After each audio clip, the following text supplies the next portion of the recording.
I got a request from Instagram to start vlogging my sessions, and to be honest, I don't really want to talk about, so I'll just give you guys some tricks and tips along the way. So here's a quick, it's not an in detail guide on how to deadlift, but it's an overview to say that we can get in, like, so when I'm gonna go again on my working set, and then I should be able to take you guys through what I do to prepare for my deadlift. So I've been doing the same thing ever since I've been starting, which is to give you guys a quick rundown. I started at the top position, and then I bend my legs slightly to do a Romanian deadlift, and then I do a Romanian deadlift until I can't hinge anymore, and then from there all I do is squat down. So I just bend my legs forward, you'll see right now. That's how I find my starting position. And then once I find my starting position, all I do is I pull slack. So then when I grab the bar, I press to the ground so that I get tension in my trap muscles to feel the line of pull. And all I do is I let go of the tension, and then when I reach the pull, I start to brace. So then that's when I push my legs back and straight, and I brace hard. So that means that I breathe into my stomach, and then brace it by contracting the stomach muscles, like when someone's going to punch you in the stomach. And then I start to push my legs forward into the bar, and then I start to pull. So you guys feel that now. When I'm done resting, it's almost 3 minutes and 1.5 minutes. So normally just rest between compounds like this. I'll do progressive resting. So what I do is I would add a minute on top of the number of sets it is. So right now it's in set 3, which means I would add 4 minutes of rest on top of it. Because as you go into your sets, you get more fatigue. So in order to counteract the fatigue, I rest a little bit longer. So on set 1 it was 2 minutes rest. Set 2 it was 3 minutes rest, and then set 4 it would of course be 4 minutes rest.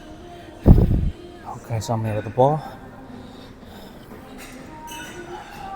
Keeping my neck neutral, flexing the arms, stretching the arms, reaching as long as possible out to the ground.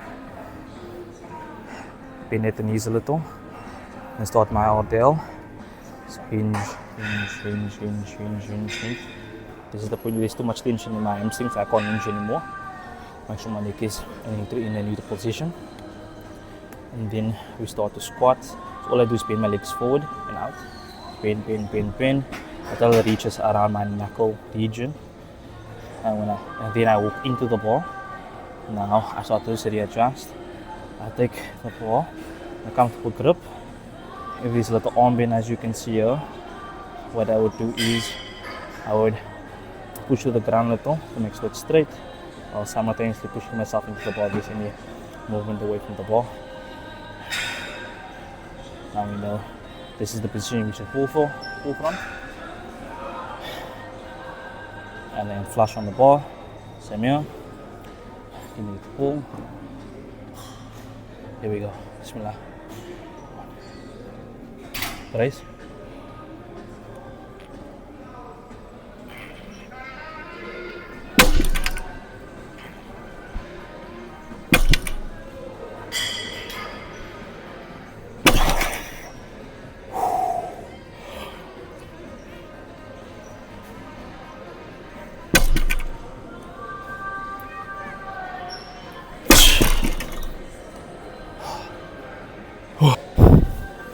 So now we're gonna complete legs. We're going to do front squats. I believe it's 4 sets today. I have to double check, but 4 sets by 10 reps at around 60 kg because I'm building my squat back up. And then after that go to some isolations for legs, and then we're gonna start off shoulders and arms. So if you're wondering why front squats and why not hack squats or any other type of squat, Personally, I prefer something that I can do everywhere by any gym that I go to and that I can track progress with. So the easiest way to make progress in the gym is to keep your workouts consistent. So you keep the workouts maybe the same for a few months, and then you progress in that lifts, and then you can maybe change it up afterwards, or you can keep it the same all the time, as long as that we're monitoring how your joints feel, because you can get over risk injury and over usage injuries. Like, I would love to use the hack squat here by the gym, but the way that machine is angled at, like the way my head sits in it, it's it's not like it screws my the path that I'm squatting at. Like, so what I do instead is something similar, which is now the front squat. So I'm upright, because the entire purpose of the front squat is now to give you a similar stimulus and less fatigue, right? And it's more quad biased as well, because you're more upright and you're getting more of that in the overtoe action. So I'm gonna continue the set now. Normally I rest like 1 minute, 2 minutes in between my secondary movements. So let's get this third set.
I swear this is one of the hardest variations I've ever done on Bulgarian split squat.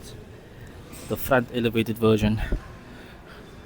This will make, especially in the bottom position, I swear you won't feel your legs after you've done a set of this.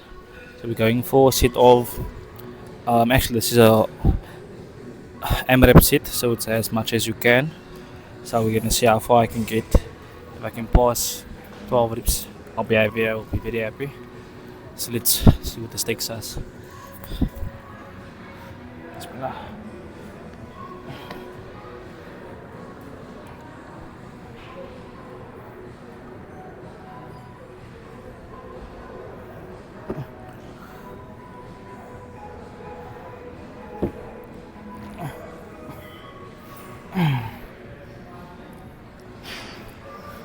One, two, 3, 4, 5, 6, 7,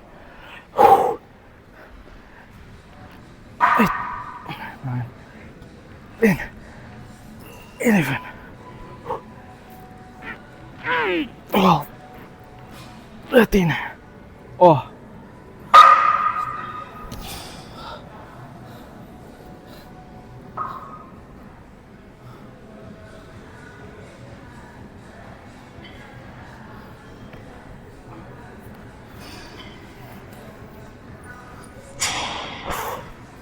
Oh.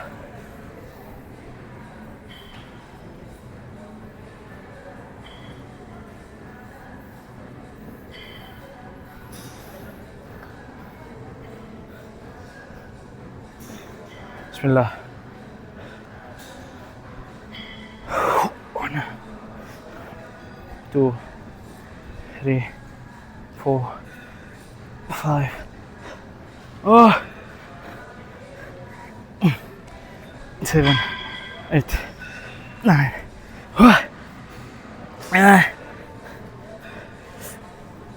10, 11, 12, 13.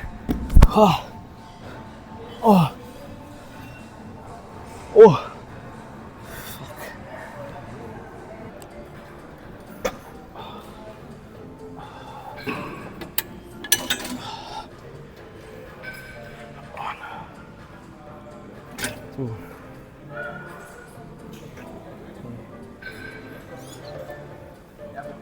Oh.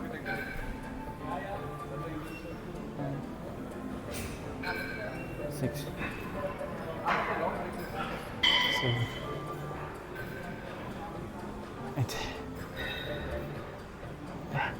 9, 10,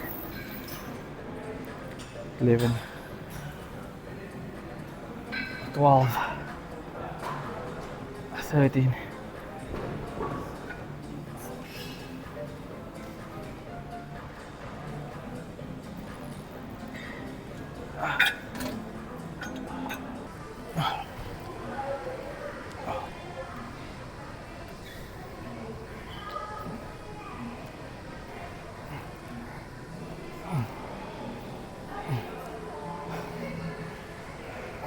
9. Go.